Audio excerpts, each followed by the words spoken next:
السلام علیکم جی. ہم جی ڈاکٹر ظفر مرزا صاحب کو 90 کی دہائی سے تب سے جانتے ہیں جب یہ کنزیومر نیٹ ورک کے نام سے ایک NGO چلاتے تھے اسلام آباد کے اندر. اگر آپ کو اسلام آباد جانے کا اتفاق ہو تو کراچی کمپنی میں ایک فلائنگ کوچوں کا اڈا ہوتا تھا، اور وہ فلائنگ کوچوں کا اڈا جو ہے اس کے بالکل سامنے کر کے ان کا دفتر تھا کمرشل ایریا کے اندر ہی. اور اس دفتر میں ہمارا ایک بہت پیارا اور عزیز دوست جو ہے عامر احمد خان کام کیا کرتا تھا. عامر خان جو تھا وہ جوانی میں ہی ہارٹ اٹیک سے اس دنیا سے چلا گیا. بڑی جسے کہنا چاہیے بیچارے کی موت تھی، بڑی ٹریجک موت تھی. پتہ نہیں کیا ہوا وہاں پہ. وہ اس نے ایک گھر لیا ہوا تھا. اب ہم نے جب بھی جانا اس وقت آپ کو پتہ ہے کہ کوئی گاڑی شاڑی تو تھی نہیں، تو جب بھی جانا اسلام آباد تو کوچ سے بیٹھنے سے پہلے ایک ٹکٹ شکٹ لے کے تو عامر احمد خان سے چائے پینے چلے جانا. تو عامر خان نے ہمیشہ کہنا کہ یار تم آتے نہیں ہو. میں کہنا یار میں تو خود بیچارہ اکیلا رہ گا تو اکیلے نہ نہیں تو ہو جاؤں دیا. خیر عامر خان کے فلیٹ میں بھی 2-3 دفعہ جلوہ افروز ہونے کا موقع ہوا. ایک دن ہم گئے تو ظفر مرزا صاحب جو تھے وہ ہم ان کی ٹیبل پہ بیٹھے ہوئے تھے. ظفر مرزا صاحب جو تھے وہ انٹر ہو رہے تھے. انہوں نے فوراً نوٹس لے لیا کہ یہ شرط پسند ناصر یہاں پہ کیوں پائے جا رہے ہیں. تو خیر وہ عامر خان نے اب اپنا نوکری بھی بچانی تھی تو اس نے ہمیں فوراً پیش کر دیا کہ جناب یہ لاہور کے ایک نامور صحافی ہیں. تو جب انہوں نے نام سنا تو چونکہ ہم بھی تھوڑا سا کنزیومر اور کامرس سے کنزیومر جڑا ہی ہوتا ہے نا جی، اس کے حوالے سے بات چیت کیا کرتے تھے. تو انہوں نے فوراً اپنے دفتر میں طلب فرمایا اور ہلکی پھلکی گپ شپ بھی کی اور چائے کی آفر بھی کی.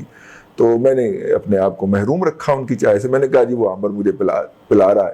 تو انہوں نے پھر وہی چائے جو تھی وہ اندر منگوا لی اور کچھ 15-20 منٹ کی گفتگو ہوتی رہی. اور اس میں انہوں نے ہلکا سا خفیف سے انداز میں اس کا اظہار کیا کہ اگر آپ اسلام آباد آ جائیں تو آپ ہمیں جوائن کر سکتے ہیں. تو میں نے خوشی ہوئی کہ چلیں ایک آفر تو ہے نا، ٹھیک ہو گیا. لیکن ہمارا صحافت چھوڑنے کا قطعاً ارادہ نہیں تھا، نہ ہے مستقبل کے اندر بھی. لیکن ہم نے یہ ایک مختصر سی گڈ ول کی ملاقات تھی جس میں 15-16 منٹ کی اگر ملاقات تھی تو پہلے 10-12 منٹ وہ ہمارے بارے میں شدید تشکیک کا شکار رہے.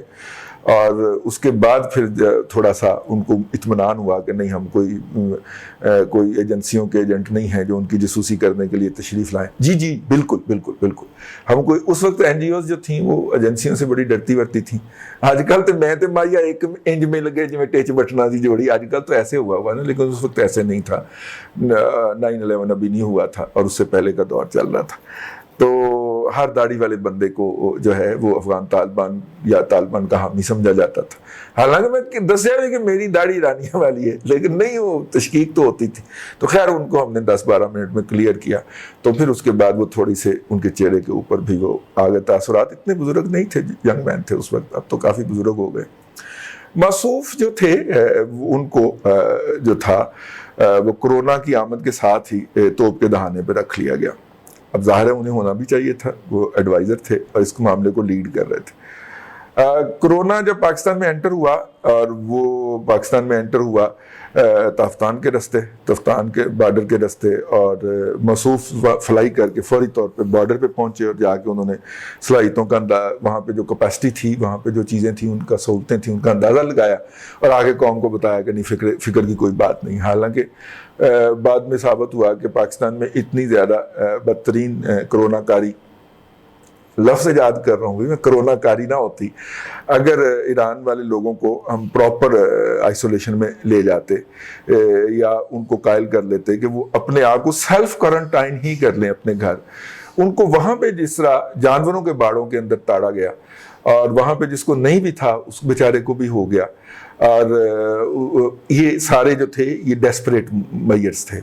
وہ لوگ جو تھے ان کو آنے دیا جاتا وہ جب اپنے، اور ان کو اس شرط پہ جایا جاتا کہ وہ گھروں میں جا کے کوارنٹائن کریں گے. اب ہمارے ہاں یہ ہے نا کہ مقامات مقدسہ سے کوئی گھوم کے آئے تو لوگ اس سے ملنے کے لیے بھی آتے ہیں، اسے گلے لگا کے ملتے ہیں، چومتے ہیں، اس کے ہاتھوں کو چومتے ہیں کہ اس نے ان مقدس جگہوں کو ٹچ کیا ہوگا.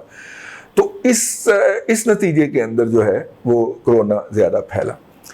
اب جناب اب دوسری طرف کا بھی پریشر آ گیا کہ ٹھیک ہے پھر سعودی عرب سے جو آ رہے ہیں ان کو بھی آپ چیک نہ کریں، آپ کی ایسی تیسی. تو وہ ایک عجیب و غریب قسم کا صحت کا مسئلہ جو تھا ایک فرقہ وارانہ مسئلے کے اندر تبدیل ہو گیا. تو اس کو تبدیل کرنے کے اندر موصوف کا بہت زیادہ جو گھناؤنا کردار تھا وہ سامنے آیا. میں اسے نااہلی پہ تعبیر نہیں کرتا، میں اسے بدنیتی پہ تعبیر کرتا ہوں، کیونکہ اس کے فالوئنگ جو ایکٹس ہوئے، اس کے فالوئنگ جب یہ جو ہوا درمیان میں 5 اگست کی وجہ سے ہم نے انڈیا کے ساتھ تمام ٹریڈ بند کی ہوئی تھی، تو اس کے فالوئنگ جو تھا وہ ہمارے ہاں شور مچا دیا گیا کہ جناب ادویات کی کمی ہو گئی ہے. ادویات کی کمی کیوں ہو گئی ہے؟ ادویات کی کمی اس لیے ہو گئی ہے کہ جناب ہم جو بیسک سالٹس ہیں وہ یا چائنا سے منگواتے ہیں یا انڈیا سے منگواتے ہیں، اور یورپ بھی ویسے پروڈیوس کرتا ہے، لیکن یورپ کے بہت مہنگے ہوتے ہیں، ان کے پرائس وائز کمپیٹیٹو ہوتے ہیں، تو لہٰذا چائنا سے بھی آنے میں ذرا دیر لگتی ہے، تو انڈیا نے ذرا بارڈر ہی کراس کرنا ہے نا، لے آنا جا کے ٹھیک. تو وہ جو پابندی تھی وہ اٹھائی گئی. اب وہ پابندی جب اٹھی اور اس کے نتیجے کے اندر جو تھا یہ جو دوائیوں کی قیمتوں میں اضافہ ان کا کارنامہ نہیں تھا، وہ عامر کیانی صاحب کا کارنامہ تھا. اور عامر کیانی صاحب بھلا کیوں ہٹائے گئے تھے؟ عامر کیانی صاحب نے کہا تھا کہ گالیاں جو ہیں وہ مجھے 28 کروڑ کی پڑ رہی ہیں اور اس سے میرے صرف 28 ارب کی پڑ رہی ہیں. ٹھیک ہے، کئی لوگوں نے اسے 2800 ارب بنا دیا، لیکن انہوں نے کہا گالیاں مجھے 28 ارب کی پڑ رہی ہیں، حصے میں میرے صرف 50 کروڑ آیا ہے. مبینہ طور پہ ہمیں باقاعدہ رپورٹ کیا گیا کہ یہ انہوں نے جب کہا ایک جگہ کے اوپر جا کے، تو انہیں کہا کہ پھر آپ وہ پہلے وزیر صحت کے معاملات وہ دیکھ رہے تھے نا، تو انہیں کہا گیا کہ آپ سائڈ پہ ہو جائیں پھر. ٹھیک ہے، تو ان کو پی ٹی آئی کی پارٹی کا، پوری پارٹی کا، سینٹرل پارٹی کا سینٹرل سیکرٹری جنرل بنا دیا گیا. ٹھیک ہے، سمجھ آ گئی؟ تو جنہوں نے ان کو لگایا تھا انہوں نے کہا نہیں اب آپ کے بارے میں کوئی بات نہیں کرے گا، تو پھر نہیں ہوئی نا میڈیا کے اوپر بات. پاکستان کے اندر ایک سال میں دوائی کی قیمت جو ہے وہ 500% تک بڑھی، یعنی 5 گنا سے 6 گنا بڑھی. چھوٹی کچھ دوائیوں کی کم بھی بڑھی، میں ایٹ این ایوریج بات کر رہا ہوں. بھائی میری بلڈ پریشر کی دوائی کی جو ایک پتا تھا وہ 80 روپے کا آتا تھا اور اب 540 روپے کا آتا ہے، تو آپ دیکھ لیں کتنے پرسنٹ بڑھی. میں یہ ذاتی ایکسپیرینس کے حوالے سے بات کر رہا ہوں. ٹھیک ہے، تو آپ اندازہ کر لیں کہ دوائیوں کی قیمتیں کتنی بڑی. کوئی اس کا لاجک، کوئی اس کی جسٹیفیکیشن نہیں ہے. ٹھیک ہے، اس کا لاجک اور جسٹیفیکیشن صرف ڈھاز ہے، بس آپ اس پہ بات کر کے دیکھیں. لیکن خیر میں بھی یہیں پہ، میری اوقات اتنی ہے، میں یہیں تک ہی بات کروں گا. آگے چلتے ہیں جی اس کو. اب موصوف جب تشریف لائے تو اب کرونا کے نام کے اوپر چائنا سے امداد آنا شروع ہوئی.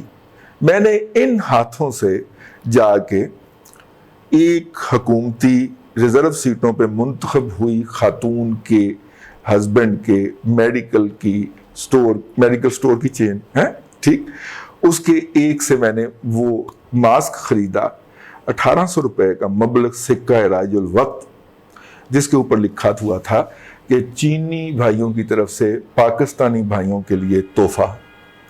یعنی جو ڈونیشن کے اندر ماسک آئے وہ مارکیٹ میں بکے. آپ کہیں گے اتنا مہنگا کیوں بکا؟ یہ ماسک جو تھا یہ کرونا شروع ہونے سے پہلے 200 روپے کا تھا. ٹھیک ہے، تو یہ 1800 روپے کا کیوں ہوا؟ جی یہ اصل پوائنٹ ہے. اب مسئلہ یہ ہے کہ جب پاکستان کے امپورٹرز نے دیکھا یا پاکستان کے ٹریڈر نے دیکھا کہ ماسک کی مارکیٹ ہے اور یہاں پہ ماسک بن نہیں رہے، تو کیا کیا انہوں نے فوری طور پہ چائنا میں آرڈر بک کروا دی. اب چائنا سے جو دھڑا دھڑ کنٹینر آئے وہ کراچی میں ہم نے احتیاطاً روک دیے کہ جناب ان کی وجہ سے کرونا پھیلے گا. اور یہ 1800 کا مائک کہہ رہا ہوں، ماسک جب تک کنزیوم نہیں ہو سکا تب تک جو ہے وہ امپورٹڈ جو لیگل راستے سے امپورٹ ہوئے تھے ان کو آنے کی اجازت نہیں دی گئی. اب وہ ماشاءاللہ پرائس اس کا گر کے 500 550 پہ آ گیا 1800 والے کا، جو کہ پہلے 200 روپے تھا. ظاہر ہے ان لوگوں نے اٹھائے مہنگے ہوں گے، ٹھیک ہے، ہائی لیول پہ اٹھائے ہوں گے نا کہ 1800 کو مل رہا ہے تو 300 کا بھی اٹھا لو، 400 کا بھی اٹھا لو، 500 کا بھی اٹھا لو. ٹھیک ہو گیا. تو وہ یہ بھی ایک واردات ہوئی. اس کے بعد انڈیا کے ساتھ جب ٹریڈ کھلی اور انڈیا سے سالٹ آنے کی بجائے میڈیسن آنا شروع ہوئی، اور پھر